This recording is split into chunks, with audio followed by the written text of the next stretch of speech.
ભરૂચમાં ભાજપના મનસુખ વસાવાએ સતત 7મી વાર જીતને રેકોર્ડ બનાવી દીધો તો સામે ઇન્ડિયા ગઠબંધન તરફથી આમ આદમી પાર્ટીના ચેતર વસાવાને હાર આપી છે। જો કે ગત ટર્મ કરતા વસાવાની લીડ ઘટી છે। મનસુખ વસાવાને 50.72% વોટની સાથે 85,696 મતની લીડ મળી છે, જ્યારે ચેતર વસાવાને 43.58% મત મળ્યા છે। ચેતર વસાવા હાર્યા, પણ તેમણે મનસુખ વસાવાને સારી ટક્કર આપી, કારણ કે ગયા વખતે મનસુખ વસાવાને 55.47% મતની સાથે 3,34,214 મતની લીડ મળી હતી। મનસુખ વસાવાને મળેલા મતની ટકાવારીમાં 5% જેટલો ઘટાડો થયો છે।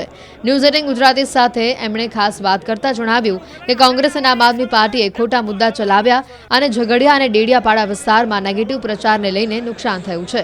વસાવાએ જણાવ્યું કે ભાજપના કાર્યકરોએ પણ ક્યાં કાચું કાપ્યું તેની તપાસ કરીશું। સાથે જ મનસુખ વસાવાએ જણાવ્યું કે કેટલાક ભાજપના જ લોકોએ અન્ય ગઠબંધનમાં મળીને ભાજપને નુકસાન કર્યું છે।